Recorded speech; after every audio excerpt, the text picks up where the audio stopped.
Picture of me. Great. There you go. Okay. Hi, Christy.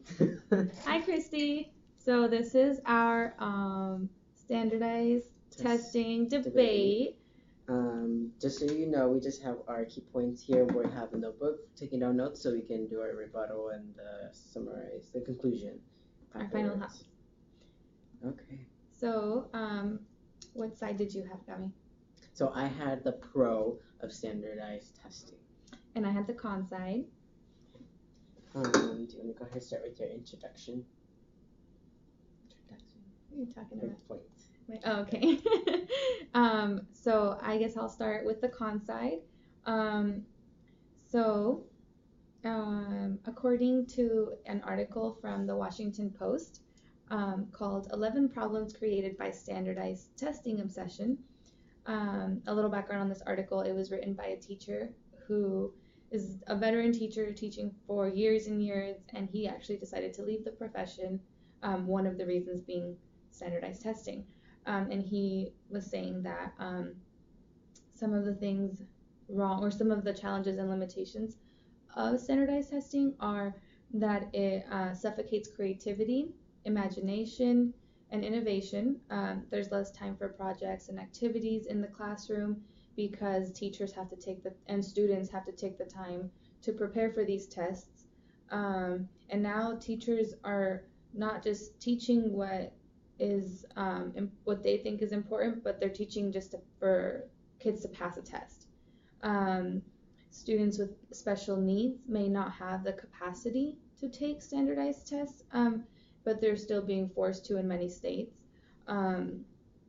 And tests are being used to evaluate teachers now, so they're not considering the bigger picture of how a teacher actually teaches, and they're even being punished for not performing accordingly.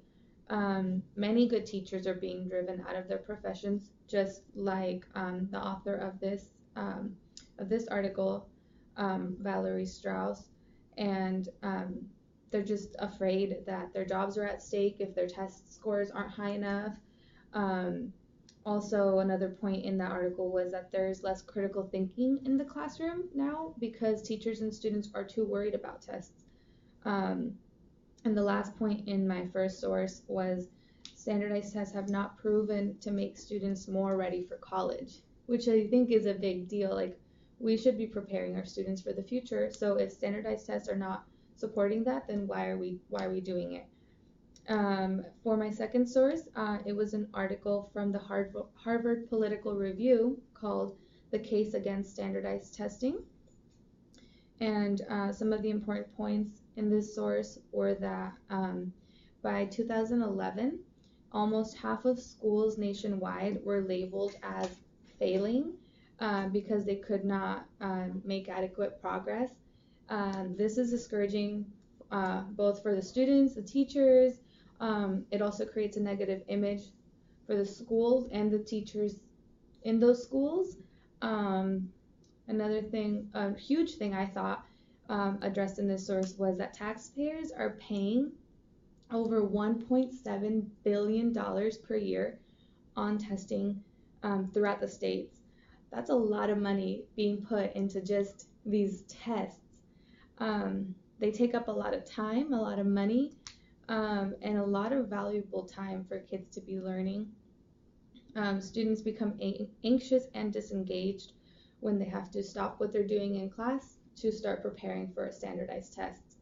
And because of standardized tests having such a huge focus on math and reading, other subjects such as PE, music, social studies, and literature are being de-emphasized, or they're not even being taught at all anymore. For my third and final source, I read an article from FAIR Test, which is the National Center for Fair and Open Testing. The article was called "The Limits of Standardized Tests for Diagnosing and Assisting Student Learning." So basically, it was about how do these tests limit students, and how do they assist student learning. And the main points that I got out of this source are that the tests are not based on the standards. That's huge in my opinion. I think that if we are being asked as teachers to focus on the standards the entire year, and then out of nowhere a test comes into play that isn't even focused around what we've been asked to teach the whole year, like what is the point of that? Um, and in addition to that, there's such a slow turnaround rate for these results to come back, so the data doesn't even really get used. Um, it's almost pointless at that point when they get them back, because by then you can't use it to help a particular individual student. They're probably gone on to the next grade. You don't get to work with them. So what's the point of knowing all this information about each student if you don't get to use it? And finally, to close my final thoughts on why there are challenges and limitations to standardized testing. Um, Students do not the test is the test or tests do not reflect why a student is performing the way they are. There's no guidance for successful instruction to be provided. Basically, all this information is being put out there, and then we are not doing anything with it. So those are all reasons why I'm on the con side for standardized testing. Thanks. All right, so I had the pro side of standardized testing in education. So I'm going to go ahead and start with my first resource, which is an article from the Aspen. It's called Aspen Journalism, which is a journal journalism from Colorado. So they started to talk about what Colorado does in their standardized test. But one thing that I noticed, or that when I was doing this research, is that we had to keep in mind that there's different types of standardized tests. So in this article specifically, it talked about how Colorado now has this transitional type of test, standardized test that they do for like as a state test, um, and the results are used by the states to measure how well schools in all and teachers are educating students in certain key disciplines. So it's a good measure and good way of the others to see how that school is doing. Also, in particular to this standardized test that Colorado does, um, what it is essentially is a common set of data that is easily able used to refer to. So once they have that data from that standardized test from that school, they can refer to it and say, oh, and know what how that school is doing overall. And that can also help with making decisions by the district, by the school itself, by the state. So that is very useful when it comes to standardized testing. It gives us data on and we're able to monitor any growth or not or non-growth. Um, Also, that tests are what they said. They quote unquote they said central vehicle in a state accountability system to evaluate teachers in schools. So we do want to know how teachers are doing and how schools are doing. So it's a way to kind of keep them in check to see how they're doing. And so what I decided to do, oh, and then I also saw this other video or other website from the National Center for Education Statistics. So what they do, it's a national program. So what they do is they randomly choose, they do tests randomly in different grade levels to see where students fall in the nation. This standardized test isn't exactly like they don't reveal who the school is or who the student is. They just it's a report card for the nation. So this is a good way. Standardized test is a good way to see how the nation as a whole is doing, and this is one of the forms of standardized test. Um, they are paper pencil tests. Some of them are using technology now, but in this one they use mathematics, reading, science, writing, art, civics, economics, geography, U.S. history, and in technology and engineering literacy. So this test kind of takes a piece and a look at these different areas. The NAP does not provide scores, like I said, for individual students or schools. It's just like the nation's report card for urban districts. So talking about specific standardized tests, I went ahead and I researched the different types of tests that we have. The most known one now, the more popular one that's coming up now, is the Smarter Balance Assessment. So the Smarter Balance Assessment, or the SBA, is a standardized test that is aligned with a Common Core. And one thing that I was reading about is that, well, this is particularly newer in education, because before a lot of states had their own standardized test. But with this Smarter Balance Assessment, it's kind of anybody who uses the Common Core, which is the majority of the nation, uses this test to evaluate how the students are, if they are achieving those standards, the Common Core standards. Not every state that implements Common Core uses the Smarter Balance, but the ones that do, like I said, they're aligned with the Common Core, so it's a summative test. So they have a performance task and they have a computer adaptive test. So they have two different types of tests within reading and math. One really cool thing that resources that this standardized test has is they have three types of testing. They have summative tests, like we said, at the end of the year. They have interim tests and formative assessments. Interim are kind of like practice tests, and formative assessments are useful for providing feedback.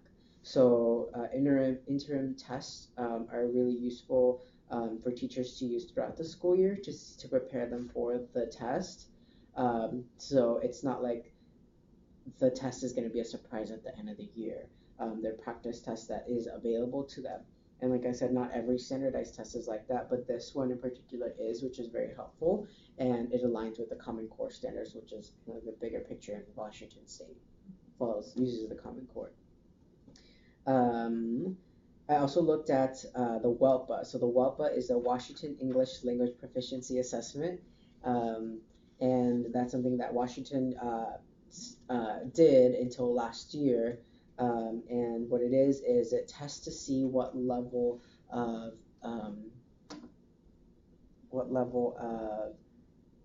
English students have if they speak another language at home, or depending on their home language survey. So, for example, if a student speaks Spanish and English at home, like parents speak Spanish but they speak English at school and maybe two siblings, they would take this initial placement test to see where they fall in level 1, 2, or 3, 3 being the highest to qualify to receive support, and then 4 being transitional, which they don't need that support. So from that initial placement, they are placed, and then every year they take a standardized test to see if they still qualify 1, 2, or 3 to qualify for ELL services, or 4 if they opt out. So that's a good, this context is a really good standardized test to show that where students are, because we want to see where, especially a student that is coming from a different country, can see, well, they know a little bit of English, somewhat English, more English, or they don't need any support, ELL support. A few last points from a website from Duke University, their education page, said that testing can be used for comparisons between schools and districts. So I kind of talked about that, but that's a good way to know that testing is really good for comparison. Lastly, I did watch this TED Talk that compared standardized tests to jobs. So, for example, if you had to take a standardized test to get into a job, one thing that was noted by the psychology professor who did this TED Talk at the University of Minnesota said that there are positive relationships between standardized tests to subsequent success in grade, faculty judgments, and all those elements used to grant admission or for admission decision. So, for example, one example was like the SAT, right? Universities use the SAT, a standardized test, to see where students kind of fall on how much they know, and that is a part of their admissions decision or the college's admissions decisions. And they also relate it to jobs and test scores, and that's very helpful and compared to see where that person is at. Overall, to conclude, my sources, standardized tests are good for comparisons. They're very useful to tell us where students are at and to give us a good visual to see where the school, district, state is at academically. Okay.